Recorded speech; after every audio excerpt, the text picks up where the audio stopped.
UKLC is presented by Barclays and Curry's PC World.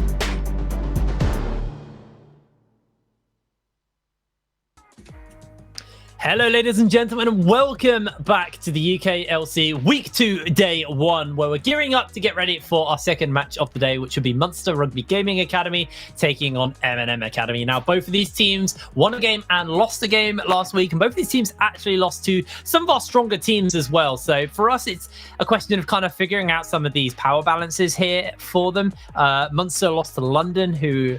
you know, one of the favorites coming in, and MNM, they lost to Enclave. Now, Scandal, looking at last week's games, looking at these games, what are you feeling about this matchup?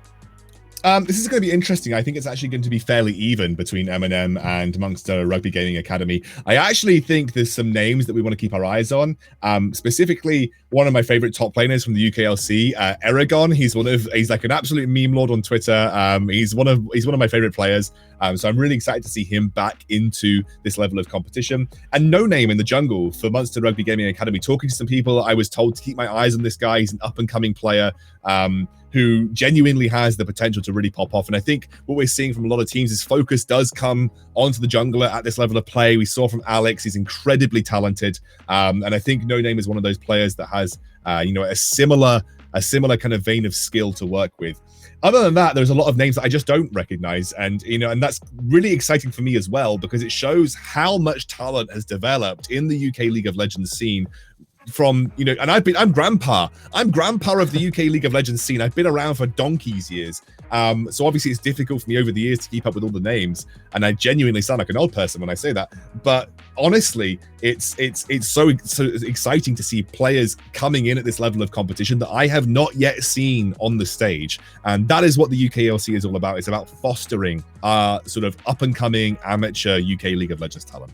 I think that just speaks kind of boundary, like leaps and bounds for the growth of like talent within the complete brain fart and tongue twister within the league itself and within the scene itself. Because obviously before the UKEL became an official kind of Division 3 here, it did exist as its own entity, and some of these players were off playing in the UKEL. Some of them were playing in other leagues and stuff like that.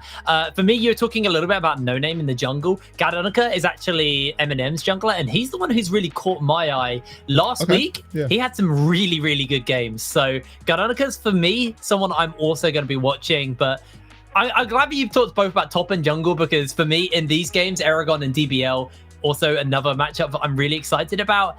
I don't really care about the other 6 players. It's these 4 that have really got me. No, I do care. I'm not money memeing.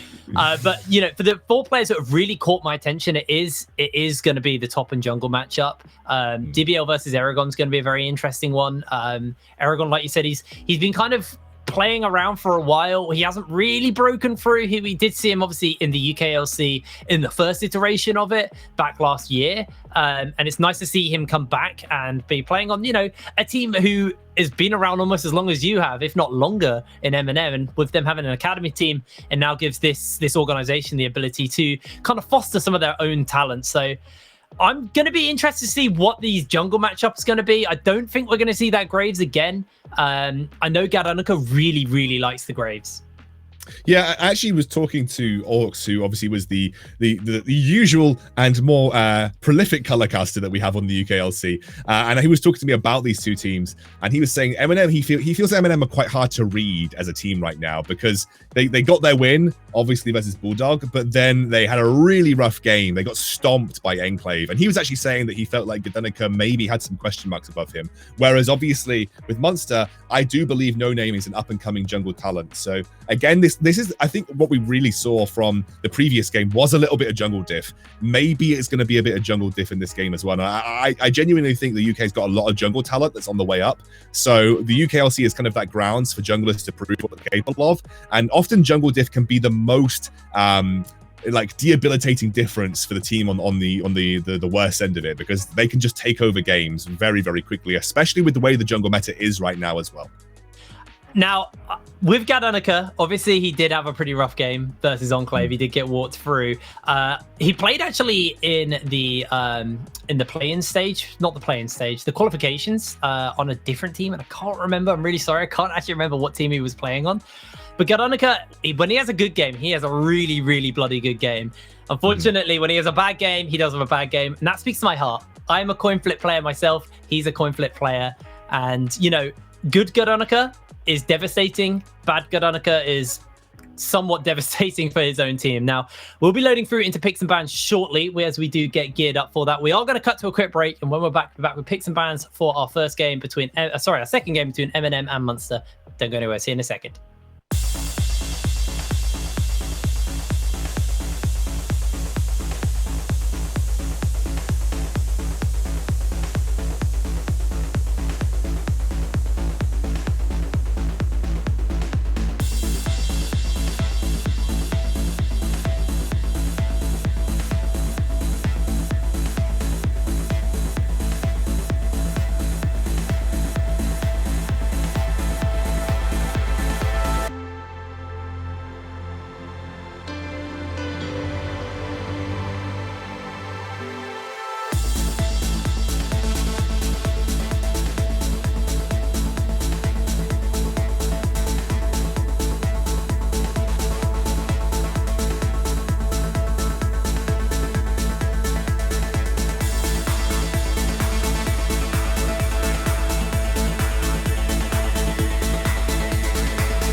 Hello, ladies and gentlemen, and welcome back to the UKLC. We are at a break and we're ready to go into picks and bans for our second game of the day between MNM and Munster Rugby Gaming Academy. Alexandra, what do you think we're going to be seeing in this picks and bans? Do you think it's more of the same? I mean, the last picks and bans kind of caught us out. There was a lot more target bans than kind of the meta bans so far. So do you think we'll see more target bans, or do you think the meta bans are more important for these teams? I mean, look, at this level of play, sometimes you often find in your scouting that players are comfortable on particular champions, and you often like to take them off comfort, because we're not talking about the cleanest level of play in the UKLC. It's pretty bloody good, don't get me wrong, but it's not exactly LEC level. So sometimes target bans do come out, but you know, I think realistically we have to go in with the assumption that these guys are going to go for meta bans. Syndra and Ezreal, they are meta bans right now in this current state of game on patch 10.12. So nothing out of the ordinary between these two teams. Kalista as well, not striking me as too odd. I'm wondering whether it's just going to be the triple AD, or they're going to ban out everything and force Munster Rugby Gaming to do a red side Aphelios ban, which is not uncommon, of course. Well, there's the virus. It made it through picks and bans and didn't get picked up in the last game, but is going to get banned away here. They could look towards that Thresh with the Kalista taken away and with the virus taken away and the Syndra. Maybe we'll see the Thresh maybe lose a little bit of priority here, but it's still a pretty solid pick in its own right. The Graves is still open as well. The Ornn is still open. The Set is still open. There's still a lot of open picks as far as like the kind of top tier picks are. And that is going to be 4 AD carries banned away in this game. Yeah, it was the Red Side of Philios ban. They forced it out with the Ezreal and the Callista.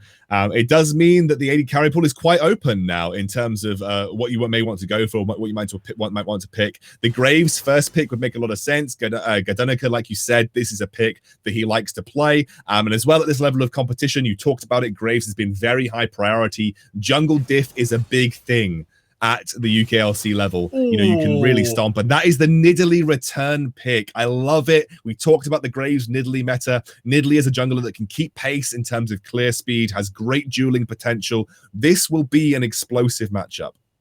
And actually, this is really big. A lot of AD carry bans went down, but Harry's pocket pick in the Caitlyn was left open, completely flew over my head. And one of the things that MNM tweeted out last week, the coach tweeted out, was saying is, we're not going to see Harry's Caitlyn. We do see Harry's Caitlyn. It's on the second week. You combine it with that Morgana, which they're thinking about picking up. And Caitlyn Morgana, do you remember the days when that just used to be a really, really solid pickup? They decided to actually bail away from that and go for the fresh, knowing how strong that is. And this is actually a really, really solid rotation for MNM Academy. The thing about Caitlyn Morg, it's incredibly obnoxious, and it is strong, but you need to utilize it to get very early plates. You shove in consistently, you take plates, you rotate, you take plates again. And if you can't do that, the pick loses a bit of its viability. I love the Thresh Caitlyn, though. Caitlyn has got the 90 caliber net, but obviously otherwise a pretty low mobility AD carry. So the Thresh helps alleviate some of that. Jinx gets locked in, though. When was the last time I saw a Jinx in competitive play? It's been a while, I think. I'm fairly certain we saw it last week. I can't remember, but I know I've seen it recently picked up. And it might have been last week in the UKLC, but I'm not 100% sure on that. I'll have to get Orcs to confirm that. He's normally the man that knows all that kind of information. But this obviously gives them good scaling over to Munster Rugby Gaming Academy, as we are going through the next stage of bans. So we'll get onto the kind of Jinx Caitlyn matchup in a little bit, but let's talk about these bans so far. The Lulu getting taken away, so they don't give Jinx like a pocket pick hyper kind of support. The Ornn also taken away to take away some of the engage for MNM Academy. And now we're just looking at probably more top lane bans here from the side of Munster. Yeah, I would imagine so. The Lulu coming out is pretty common, especially alongside Jinx. Obviously, that Karma is flexible. We expect it to either be mid or top. I love the Karma Jinx combination as well. It's again, Jinx is a hyper carry. She's one that scales very well. So pairing her up with something like a Karma with the Ardent Sensor is always going to be a good option for you. The Malphite gets taken away here, which is very interesting. Wukong follows up. I imagine that's because of the Malphite ban. And now Munster Rugby Gaming Academy, I imagine, are going to go for either a blind top or take their support. I think support is probably the more likely because that gives them a potential counter pick scenario. Just thinking about what supports are open. Do they want to pick up an enchanter like Lulu? Or they like to pick up something like the Blitzcrank, which we've talked about. It actually does pretty well into the fresh. And it obviously does give you a pretty nice kind of setup in that lane. But they decide to go for a mid, the blind mid in the Zoe here. And now it's over to MNM to answer out. How do they want to pick into the Zoe? So I've actually just done a quick bit of research on Jinx in competitive recently. And there has been 3 professional Jinx games recorded on Game of Legends this year, as far as I can see. One from the Pacific Championship Series, which is the Southeast Asian series, and 2 from the PG Nats, which is the Italian National League.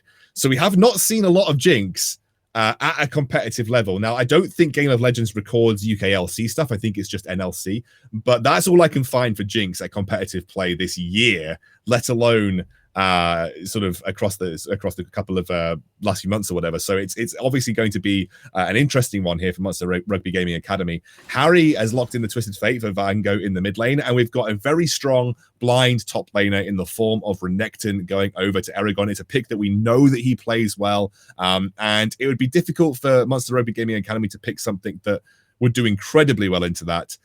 They are obviously hovering the Quinn. That would be a horrible matchup for the Renekton, but it does mean there's a little bit of volatility on the side of Munster Rugby Gaming Academy. Curious to see what they want to lock in here. They're going to step away from the Quinn and pick something that kind of offers a bit more peel and engage to kind of keep Blue Spirits alive on the Jinx. They get the Maokai. It's going to be a rough top lane for DBL versus Eragon. So we have to keep our eyes on Eragon. and how he's going to handle this one. Now, let's have a little talk about this bot lane, because obviously we're very excited about the fact we get the Jinx Karma bot side into the Caitlyn and the Fresh. Let's talk scaling, because when I think of Jinx, I think of scaling. With the Caitlyn, how is this going to kind of fare? Well, look, I'll be completely honest with you, Jake. I haven't seen Jinx in a long time. And given that I'm not a traditional color caster, I would not be able to tell you the ins and outs of this matchup. So I'm gonna tell you what I think is, in my understanding of it, I think Caitlyn naturally has the advantage over most AD carries just through pure range advantage. She also has inbuilt wave shove, and Jinx will take at least 3 levels in her Q before she starts to clear waves consistently, I think, with her rocket launcher. As the game progresses, though, she's going to match the range advantage that Caitlyn naturally brings to the table, and she's going to scale a little better because of the resets. Obviously, the resets are what makes Jinx really powerful at the top end of her kit. Caitlyn scales well, has a really big mid-game lull. Jinx, I think, has a good mid-game with her rockets, but I think overall this lane is going to be slightly in favor of MNM to begin with, and then obviously as the game progresses, the Jinx is going to become more and more powerful. We do know Caitlyn typically has a bit of a power trough around kind of like the 2-item mark, while Jinx will just continually ramp up. Obviously, Caitlyn doesn't completely fall off a cliff. It's it's not like a heavy lane bully AD carry where it just falls off.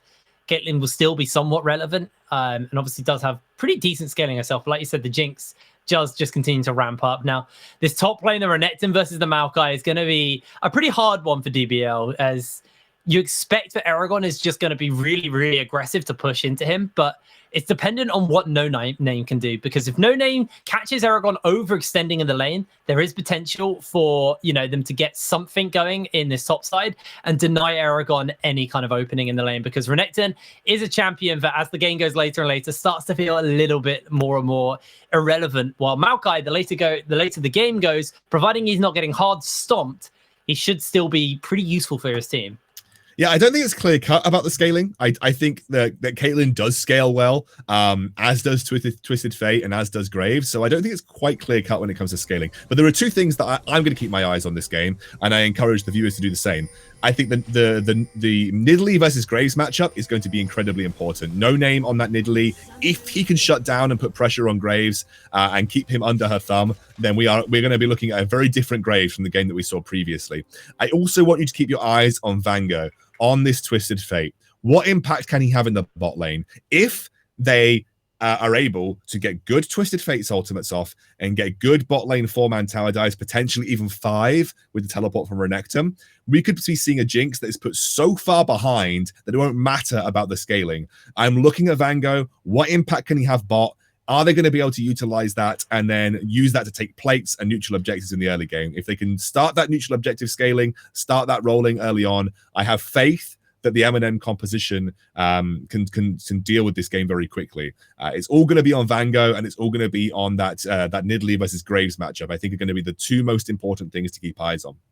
And we talked a little bit about how the Graves plays in the last game, where he wants to just clear through the jungle camps as quick as possible, continue to almost outscale his enemy jungler with the fact that he just farms really quick. But you also hit on in the last champ select as well that Nidalee does an incredible job of keeping pace with the Graves. So that's not really the option. So what is Gadonika's game plan here on the Graves?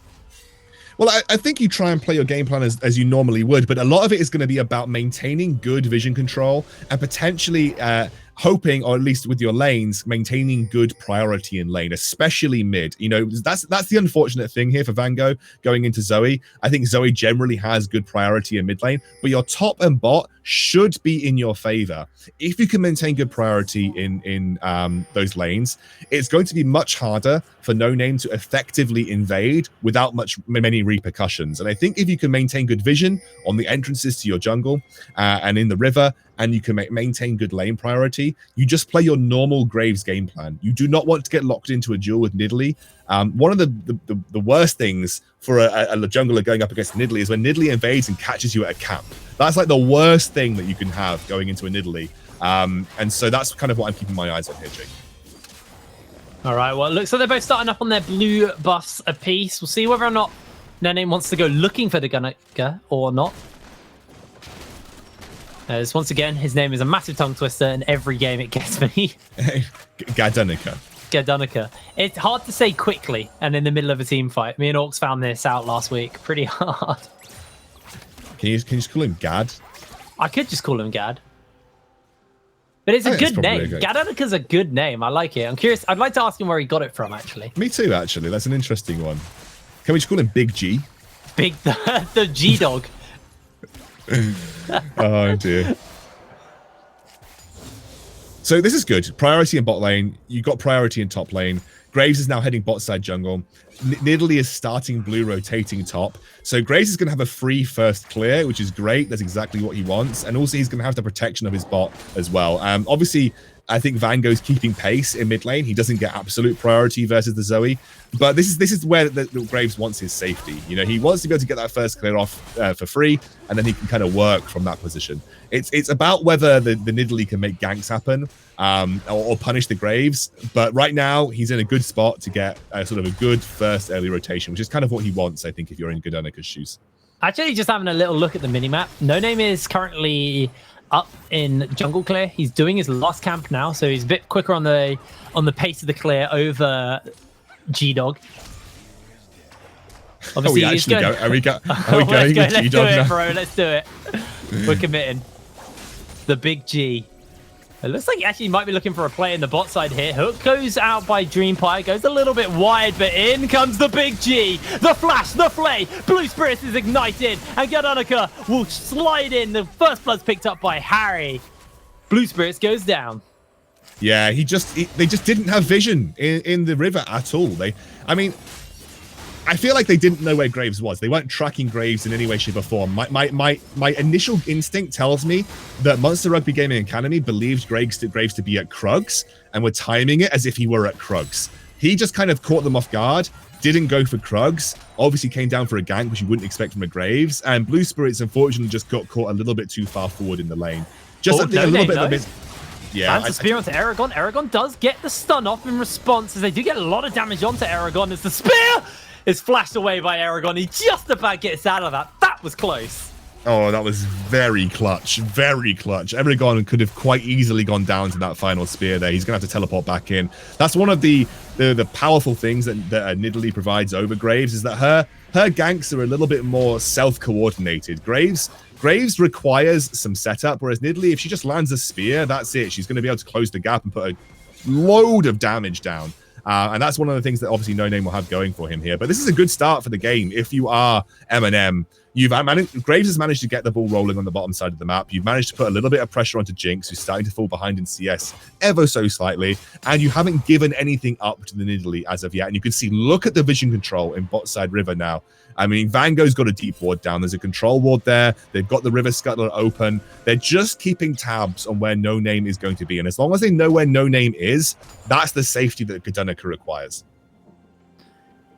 Curious to see who decides to put the play on to the Dragon first. Is Deep actually going in for a bit of a fight versus Vango? Will it win it with the Spell Thief Exhaust he had in his pocket? Vango's having a pretty rough go of it as far as the lane goes. He is going to be okay in CS, though. He's just getting bullied around, but he's keeping himself relevant. And like you're saying, we're looking for where his level 6 is going to be. His first Destiny and what lane he can look to set up. Blue Spirits has been kind of getting pushed in quite hard towards this bot lane. So maybe he looks just to go for another play in the top side. Maybe with a free man, they might be able to find the play onto Aragon, who is currently flashless. And Vango's just hit 6. Yeah, I'm not sure you go top with a Maokai being in the top lane. I mean, it might be possible post 6 for Aragon, of course. You might be able to find a kill, but your ults are always going to be more impactful bot when you're a Twisted Fate. That's just the nature of this champion. He's obviously not built to be a lane trader. He's quite mana hungry. Obviously, that's why you have the blue card to be able to replenish mana. He's never going to out trade a Zoe in a 1v1. It's just not going to happen. And you can see that's kind of just coming true. As where we stand right now, Diva's just going to be able to put a huge amount of damage down onto Vango as well. And if Vango gets taken low, that's going to delay when he's able to use his ultimate as well. Well, Gardanica's going to go and get himself the Mountain Drake for the team. Should be pretty comfortable to do that. He's doing it on wards, though, so they do know this is going on. Although No Name's on the other side of the map, and there are no counts for him to go for the steal, but maybe it looks like he might go for a gank instead into the mid lane onto Vango. Spear's going to land, and that's going to be the end of Vango. He has to flash away. almost surviving that, but No Name with a heal is able to get out. They trade mid lane for the Dragon, however. Yeah, and actually it doesn't really result in anything other than a kill there, but a kill is sometimes what Nidalee needs to get the ball rolling. More importantly, it's delayed another moment in time where Twisted Fate might be able to use his ultimate to be influential. Now, obviously, I think we're going to see a lane swap come out here.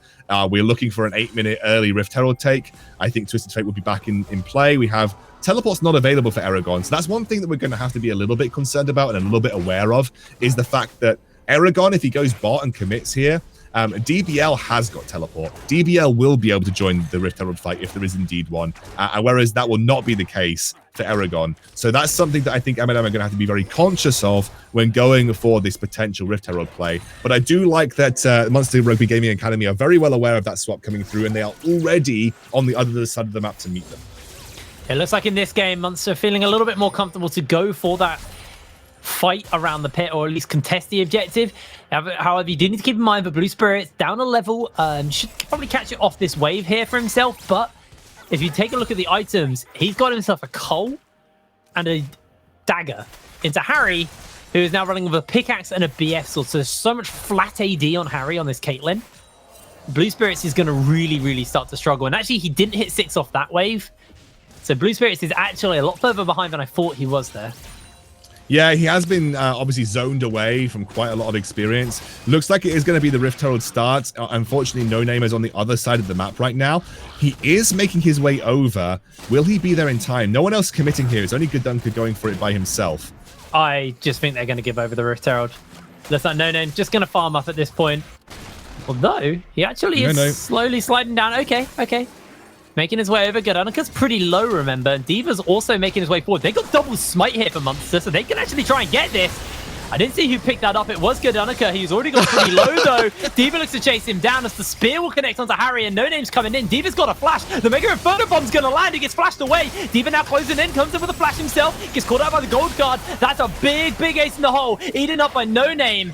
And Diva gets himself the kill onto G'dunka. Vango is going to go, and Diva gets himself the double kill. MNM pick up the Herald, but they do lose out on the members. Yeah, the Herald is important, obviously, but that's 2 kills for Zoe. That is not what you want to see when you're going up against a Zoe in the mid lane. This is going to allow her to accelerate her item spikes. She's going to start to be much more of a threat to some more of the sort of the immobile players like the Twisted Fate and the Caitlyn. That is not a good look. Obviously, the Rift Herald is important. It's about what they do with the Rift Herald, which is even more important in this scenario. And they've now lost a bit of tempo. With that fight not going their way, the tempo has kind of been gifted back over to Munster Rugby Gaming Academy. And also, you need to look at that level difference. No Name is outpacing the clear and gaining levels over G'dunka right now. That's obviously what the Nidalee can do into this matchup. And you saw how strong she has been. 100% kill participation. She's been the driving force behind these skirmishes and these fights so far. But I do like this from MNM immediately returning to the bot lane. They're going to try and get as much value out of this Rift Herald. This should actually be first turret blood. I mean, you were talking about tempo, and Munster definitely got a good grip on the tempo, but with the fact that now MNM actually just rotated down to the bot side with their jungler quicker, and Munster overstayed to try and get an extra plate in the bot side, they do lose out on this first turret blood bot side, so MNM actually kind of pull some of that tempo back for themselves. Yeah, no, I think they're a little bit. I think Munster Rugby Gaming Academy are a little bit slow. I think they greeded for a single play on the top lane tier 1, and that led to a very slow rotation down bot, which allowed that first turret. Credit to MNM, they were quick. They knew exactly where they wanted to execute with that Rift Herald, and it is obviously first tower blood, which is very important. Harry has now finished the Infinity Edge. This is going to I think Vango's in dead. trouble. Diva's gone for the ghost. Vango goes for the cleanse. He does have himself a gold card. The Mega Inferno Bomb gets dodged out. And naturally, MNM, they're looking to turn this around. The hook lands onto a minion, but Diva's trying to put the damage into the big G. He's going to be able to survive as the spear goes wide by No Name. I thought that was a dead Vango. No, it is a dead Vango. He is dead. Cool. Yeah, I was about to praise him for some incredible fancy feat, and then right at the end, No Name threads a blind spear and actually catches him. So he played that so well right until the final moment. Next dragon spawning, a big pickup, but obviously we have teleport available for Vango. I wonder whether Second Dragon is going to be contested here for Munster Rugby Gaming. Sorry, for MNM. It looks like with the teleport coming out from Vango, it will be. I think they want to keep pace on Soul Point here. Well, they've got enough wards in that bush to make sure that someone's going to spend a lot of time dealing with that. Garanaka puts the blind down, and Jeppe now has to run away. The teleport's coming in, and DBL may find himself caught out into the trap, into the hook, into the damage. DBL is chunked as Vango is on that flank. Look for Aragon as well. Also looking to close in onto the members of Munster. They're already being poked out so low as a great gold card comes out by Vango. Blue Spirits gets chunked, but he does able to turn it back around to Aragon. MNM also find himself a little bit chunked, and Harry just about dodges out on that spear, and it looks like Munster may just have to give this one up. This is the little mini spike that Caitlyn gets when you get that Infinity Edge. Those headshots do a ridiculous amount of damage as well. So it's a really, really good little spike here for MNM. Obviously, skirmishing potential not in the favor. Vango is going to be forced to flash. I think Aragon had already used his ultimate as well. It was off cooldown when he made the teleport, so he wasn't able to be the skirmisher in the fight that he would have liked. But Harry is winding up here. Second Dragon goes over, and although the kill score is in favor of Munster Rugby Gaming Academy, I do feel that right now MNM are in a good spot. Now, what I would say... That was so close. So close. But look, here comes the Zoe. Oh, Diva just about misses out on the paddle star. What I would say, though, Jake, is that when you've got a Jinx, a Zoe, you know, a Nidalee, there is pick potential and there is scaling. So I think if you're Munster Rugby Gaming Academy, you're probably looking at this game thinking, all right, like, it's not going the way that we would have wanted, but we are not massively behind. In fact, in their eyes, they may even think that they are ahead if they're looking at that kill score.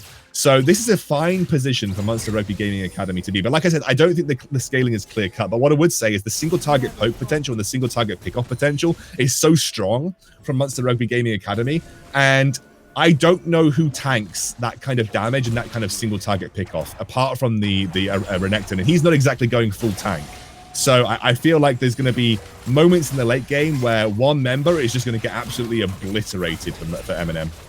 What happened to Blue Spirits? He got chunked out while we were looking at the top lane. The difference is there that Infinity Edge finished up on to Harry. Well, Blue Spirits, he's sitting on components. He doesn't even have the crit cloak yet. And he's still got a few more minions until he can finish up that call. So he's going to hang around, catch these, make sure he can get as much of a cash in and try and keep himself relevant to Harry at the moment.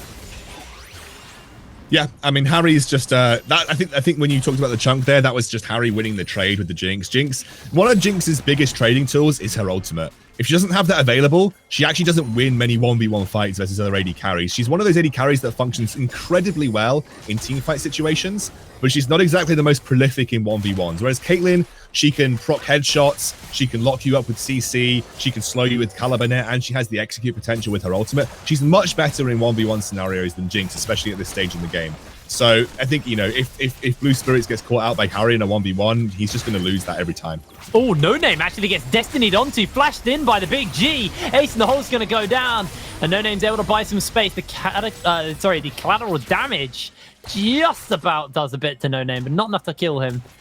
So the ultimate did go out by Blue Spirits there as Diva now looking just to shove in the wave, and now Munster Rugby Gaming Academy are the ones with the collapse, with the pincer. The bubble will land just outside Harry, and Harry able to get away. The gold card lands out by Vango. And Munster now have the inside track onto the tower.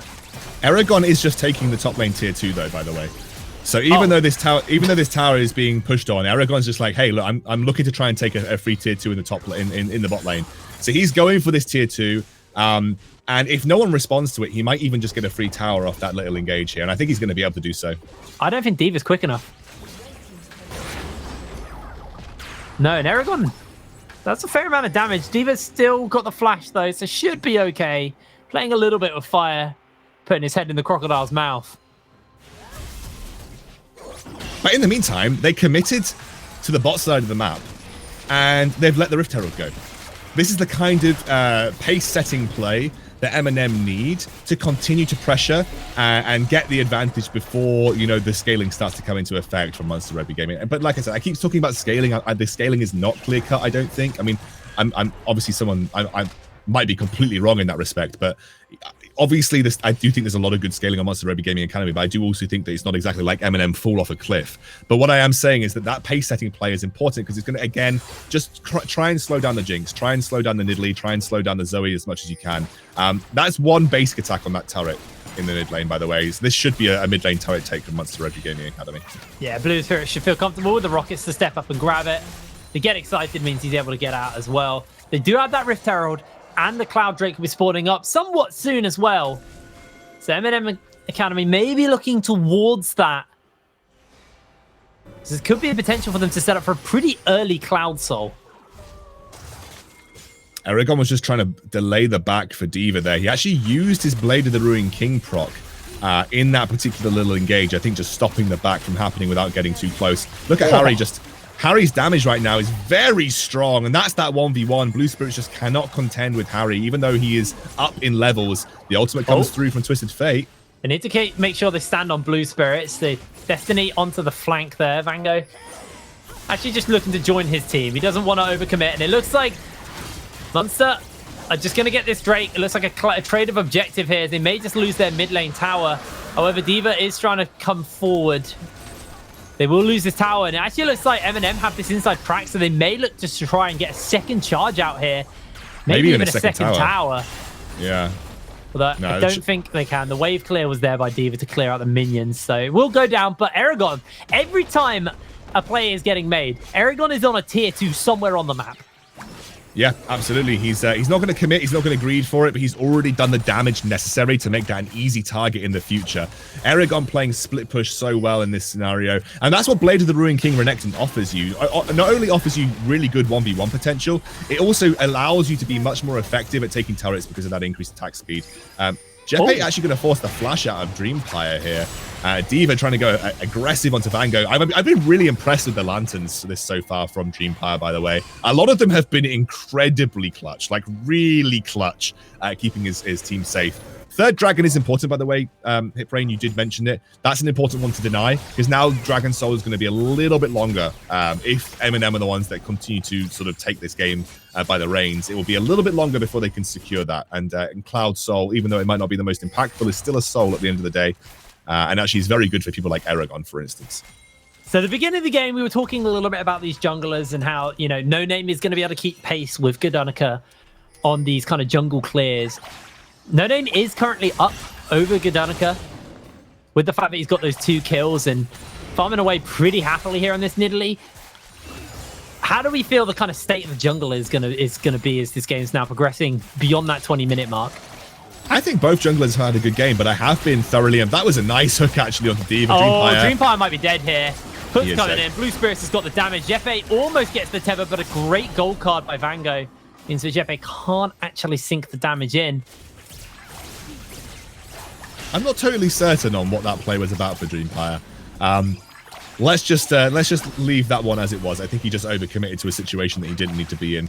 I think in terms of jungling, I have been thoroughly impressed with No Name this game. I think he's been very good. I think right there you can see exactly what we mean. That's another jungle kill now as well with Baron on the cards. That is not a good look for MNM. However, on the flip side, I think Harry has been impressive on his Caitlyn. I think he's been very strong here. I actually got a tweet a minute ago saying, imagine letting Harry get his Caitlyn. And we're kind of starting to see a little bit from that. He's over-aggressed a little bit here. Teleport's coming through. Blue Spirit is going to start it off, Jake. Here we go.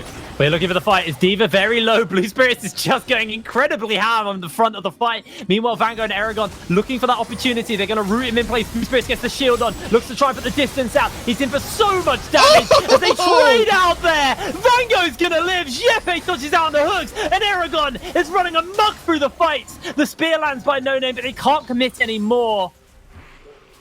Aragon playing that so well on the Renekton on the flank, and Vango as well. His Twisted Fate has been spectacular.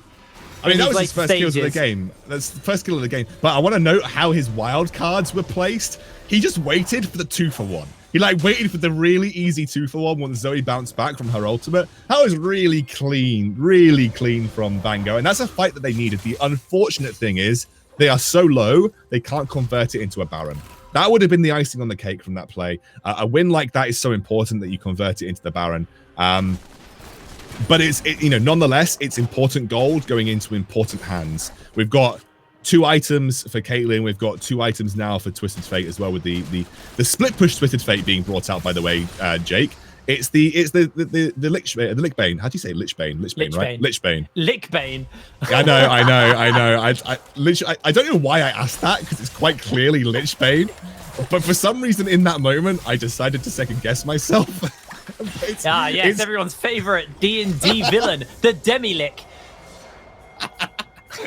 I quite clearly know how to say lich, but oh my god, I can't even, mate. I can't even. It's okay. D.Va, he's gonna get hooked, gets the cleanse out, the gold card goes down, and now Blue Spirits is looking to throw some damage out with the Mega Inferno Bomb with the 4 members. DBL on the flank as D.Va looks to chase down with the rest of the team. Can they even find this Twisted Advance? It's gonna time out. DBL, he's actually now the one who's getting caught out on the traps. Look at the burst damage! Tree down! Harry secures the kill, and Aragon, he's sliding his way up forward. Vango is destined into the back line, and they're looking to turn it back onto Vango. He's so low, but he lives in the Lantern by Dreampire is enough. Aragon now jumps in, gets CC'd. Garanika slowed by the zap. No Name needs to find this spear, and the flash comes down. The big G's out of there. Oh, but it's still going, Jake. It's still going. The hook almost landing. Aragon trying to ward away Munster Rugby Gaming. Harry on the front line as well, being one of the healthiest members. But the most important thing is the dragon. It's another dragon that is spawned here, and MNM are going for it. D.Va's teleporting in. He can exactly. fight for this if they want. They've got double teleports. This fight is still going on. D.Va looks for the bubble. Vango's got the gold card. Lands onto Jeppe. Aragon slices and dices forward. The ace in the hole's not even going to be needed, as Vango has that gold card available to him. Doesn't quite have the range, though. They find themselves the kill and the dragon. MNM Academy coming up pretty big there. That was a very, very wild team fight. Oh, Erica, no! They refuse to give up. Backing on a ward, dude, it's definitely scary stuff versus a Zoe.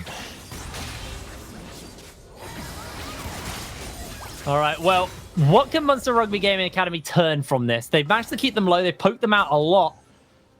Looks like there's not going to be too much more they're going to be able to go for, though. 24 minutes on the clock. The gold lead pretty comfortably in favor of MNM right now. You've got the Stormrazor, you've got the Infinity Edge, and the Zeal picked up onto Harry. While Blue Spirits, he's got the Hurricane Infinity Edge, building towards his next crit item.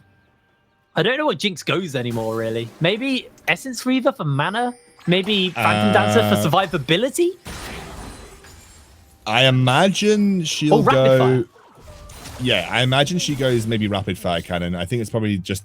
You can get a really big rocket crit off with Rapid Fire, so I assume that Rapid Fire would be the play. No one builds Static Shiv, right? So it's just not going to be Static Shiv. Has that item been removed? Does Static Shiv still even exist? It still exists. It got removed by the balancing team, but it still exists. In my head, I was second guessing myself. I was like, I haven't seen that item in so long. What if it's just been removed? Oh, that's a good bubble. DBL looks to try and get something off here. D.Va's so far away. Now the Destiny's coming in. It looks like there just might be a turnaround. DBL gets a taxi out with the minions, and in comes Gardonica. Gets himself the slow down with the blind, but not going to chase for anything else. No, I think the Twisted Fate ultimate was for safety there. We've got 3 minutes until the next dragon. Obviously, Baron being the major objective that most people are working towards. Let's take stock of the items, though, Jake. You know, we're at Stormrazor, Infinity Edge with the Zeal, and the item Zeal oh, nearly completed. Oh, he doesn't have the ability to get out of here. His flash is on cooldown for just a little bit more. He's still running away. Jeppe still able to live. Ace in the hole gets blocked up by the team. And MNM itching for that fight, not able to find it. D.Va looking for the bubble, looking for the paddle star. He won't find it either, though. And it looks like they're just going to step away. D.Va has to spell flash away from the hook. Yeah, Zoe, by the way. Just Zoe things. Just Zoe things, by the way. Free summoner spells all over the place. Yeah, I mean, these are very tense fights right now. I still think we're at a point in the game where both teams are very capable of winning team fights easily. You know, we're not exactly at late game Jinx. We are almost getting to 3-item Caitlyn, though, which is a nice spike for her. You get through that mid-game lull as Vango flashes in. Oh, no! The flash by Aragon! Sorry, the flank by Aragon.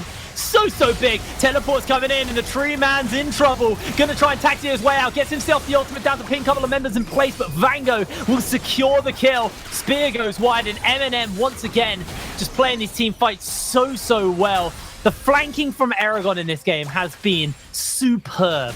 Yeah, I was about to say it. You wanted to keep your eyes on Aragon. He's a kind of, I would almost call him a veteran mid laner of the UKLC now with 2 splits under his belt. And he has been coming up big on this Renekton with the flank plays. That was such a beautiful catch. I want to give massive credit to Dreampire, by the way, though, as well. I feel like, okay, he had some derpy positioning in a couple of fights, but man, these lanterns have been sick. His hooks have been mostly good as well. A lot of the proactive plays that we're seeing coming out from this Thresh have been excellent also. Dreampire has really impressed me so far in this game too. So I think the whole of MNM doing incredibly well. They're not even that far ahead though. We're talking about them like they're steamrolling. They're not.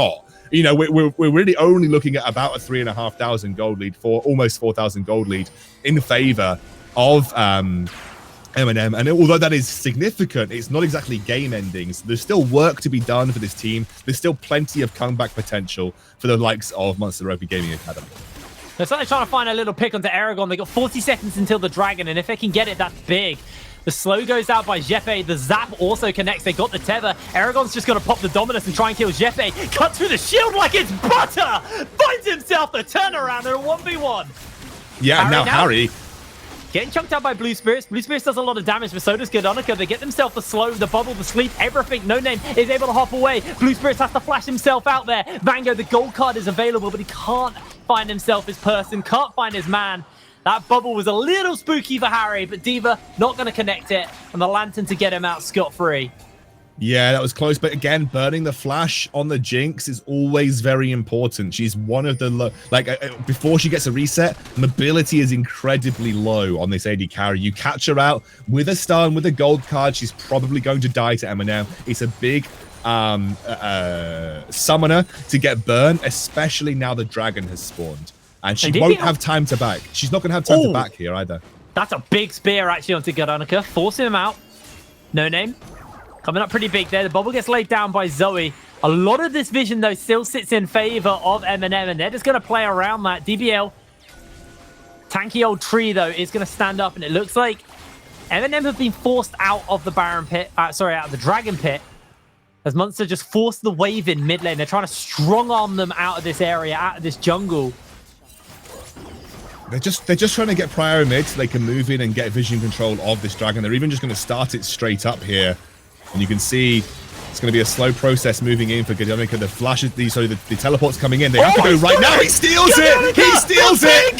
G steals away the Dragon. The flash, the hook, everything is there. MNM have low health bars, but so do Munster. Harry's on a rampage as No Name forces flash away from Godonica. Munster lose the soul. Dreampire looks for the hook, and No Name getting chunked out by Harry. The ace in the hole, not enough to save him, not enough to kill him. Such a good steal from the jungle. Oh, it was big. It was big, and it needed to be right there and then. Okay, it's Cloud Soul. It's not the biggest thing in the world, but it's still a soul at the end of the day. Big for Renekton. That's going to be Harry picking up another 502. Imagine giving Harry Caitlyn hit frame. Just imagine it. This is why you don't. I think this will be the last time we see Harry's Caitlyn. Goodness me. Now, this is a lead that they're working with. Almost 5k. They look like they're in control of these team fights. 12 stacks on the Medjais for Vango. So he's got like a huge amount of value out of that item already. We're in a good spot right now if you're MNM. Obviously, the work's not done yet. Baron's still on the cards, but Soul has been taken. And for someone, especially like Aragon, maybe even to an extent Vango, you're going to get some utility out of that Soul. You can see on your screens right now the gold graph as well. It was a steady climb up, but suddenly it started to just grow and grow. MNM took a hold of this game, and now they've got their hands firmly on it. It's not over yet, though. It still feels close. Still feels like they're fighting every little bit. Every time there's a team fight, a lot of people are walking away with blinking health bars. But now with that Soul, the dominance on Aragon means he is going to be a very, very fast crocodile. Here we go. This is the point in the game where it's most crucial that MNM look to consolidate and continue their lead. They've gone for... Well, I was surprised that they're not utilizing Split Push Vango a bit more, given that he's gone for the Unsealed Spellbook, so he has access to Teleport, or did have access to Teleport. He's gone for the Lich Bane, so I assumed that he was going to maybe be looking for more tower pressure. Vango, though, going to get caught out potentially. He has to flash. They trade Jepe's flash for his flash, but MNM, they just push up in the top side. They're happy to do this. Teleports is available on Aragon, so if he needs to go in for a flank, he can. There are lots of wards in this red side jungle for MNM to work with. And Munster just seem to be obsessed with warding the same bush with as many wards as possible in this game. Still looking okay. Aragon now going to be the target. Can they do anything? Yes, they can, maybe. Lots of commit to Aragon means they're going to go straight for the Baron. Classic split push 101. Draw people over and head over to the neutral objective on the other side of the map. But the teleport coming through from DBL. Oh, the Mega Inferno Bomb goes a little bit wide. DBL needs to find himself that opening. The great box into the tether, into everything.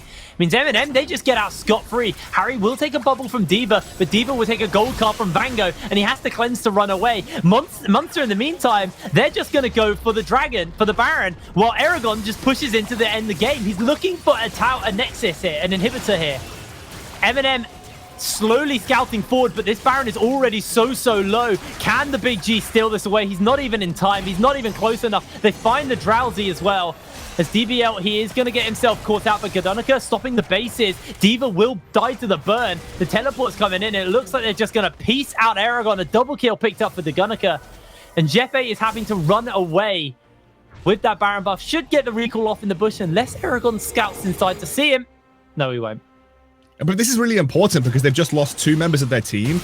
Actually, the majority of MNM are still fairly healthy. Now they can look to really twist the knife and go for a triple inhibitor play with Aragon pushing on the top side of the map. I think that was the heads-up play for MNM. They couldn't contest the Baron. They just weren't healthy enough. But they've managed to get so much on the map, irrespective of that. Oh! The cleanse! Blue Spirits is able to get out. That's going to be the end of the turret. The top lane turret should be next to follow. Vango, gold card started up on him. Blue Spirits has to be so careful. That's the second inhibitor down. The third one being focused out, and I don't think Munster have the ability to deal with this. Blue Spirits has to play this next fight so well. He's flashless. He's cleanseless. Harry is slowed. The hook comes down by Dreampire. Jepe already chunked out of the fight, and Blue Spirits is jumped on by Aragon. Gadonica secures the kill as Harry picks up the next one. No Name is trying to do something, but he's unable to find his opening. The Zoe's on the backline, but he can't find anything. A double kill for the Big G. D.Va's going to come forward and try and secure the kill, but he can't quite find his opening, can't quite find his man. Harry secures the ace, and MNM will close the game out here.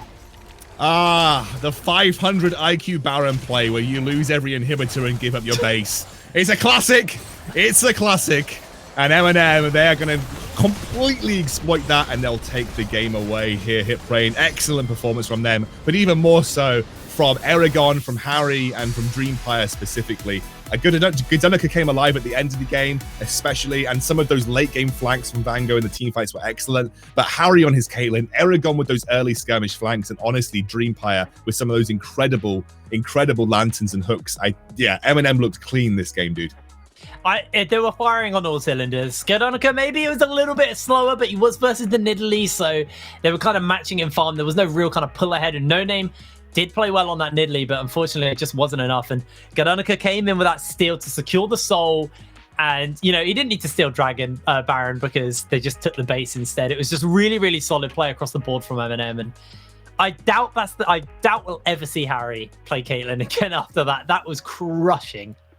Yeah, I mean, look, end of the day, most, I think, higher level teams would say, okay, Caitlyn, whatever, like, we don't care about Caitlyn. But at this level, when someone is so proficient at a champion, you have to give respect bans if you aren't super confident in dealing with it. But look, end of the day, I think MNM, they played the pace of the game really well. They made very little mistakes. There were very few points where I'd say that was a huge mistake. There was some individual errors, but realistically, I think they played their game plan excellently. Overall, a really clean and well played game from MNM. Yeah, I mean, across the board, it was just a really fantastic game for them.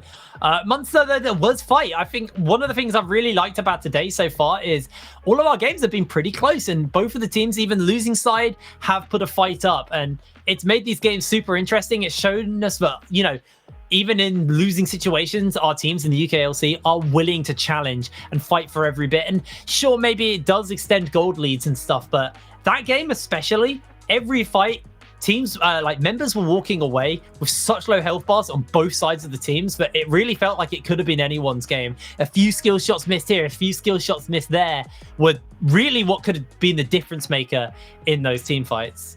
Yeah, I mean, look, the gold lead was very slim up until about 25 minutes into the game. We were looking at maybe a 2 or 3K difference for the majority there. And, especially with the scaling that Munster Rugby Gaming had, there was definitely potential for them to get into this game and potentially take over. So, look, end of the day, it was close. I'm really happy that it was so close. It shows the respective skill of both of these teams. But MNM were just cleaner on the execution. Their team fights were beautiful. Their team fights were really good. And obviously, when you give champions that they're comfortable over, like Harry's, Caitlin, Aragon on that Renekton, they're gonna perform well, and they did.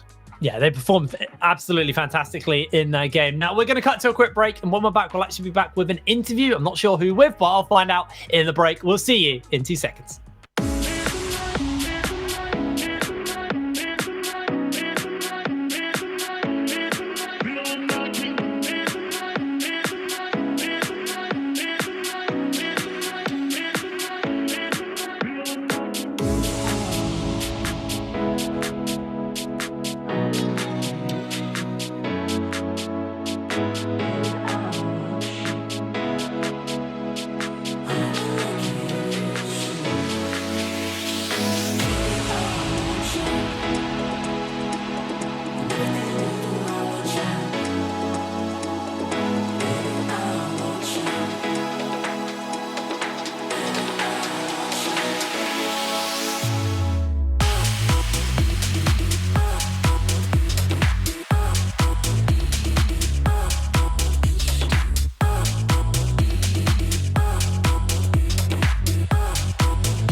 Hello, ladies and gentlemen, and welcome back to the UKLC. We are just gearing up for a quick interview with Gidanica, just making sure his audio is all fine at the moment, because I think we had a few little issues, so we'll get into that in a second. Hopefully it won't be too long.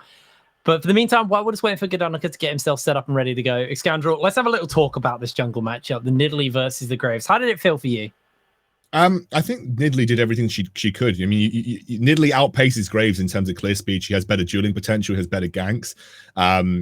Graves is eventually going to become a stronger a brawler, especially up close, when Nidalee isn't able to get the setups. But I think No Name played it fine. In fact, I think No Name had a pretty decent game all round, to be completely honest with you. But Guernica set up well. You know, he had the priority in top and bot lane. He's able to utilize that with good vision control in the river to make sure Nidalee wasn't looking for any invades into his camps. He didn't give up any of his jungle, and that's really the best thing that you can do. You just scale up nicely as the Graves. You get towards those mid-game objectives, and then you just come alive in some of the more close quarter fights that Nidalee isn't able to keep pace with. So I think Guernica and No Name had a really, really good game. I think Guernica, there were questions, like, you know, people had said, oh, like there was some shaky performances, but this wasn't a shaky performance at all. Like, he had a really solid Graves game today.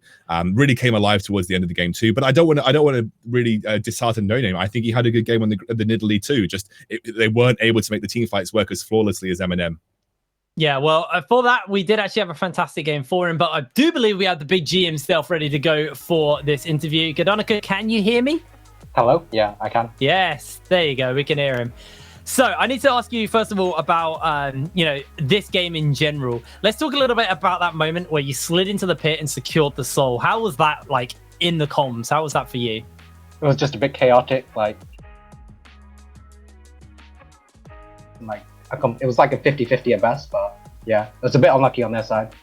Because I think that was what really snowballed the lead, because we got Cloud Soul, and with Cloud Soul, with the way our comp works, we're just like, the move speed is just really good to like catch up with Jinx. Like, yeah. Yeah, especially for Aragon, right? Like, this really pops off with Renekton, especially. And TF as well.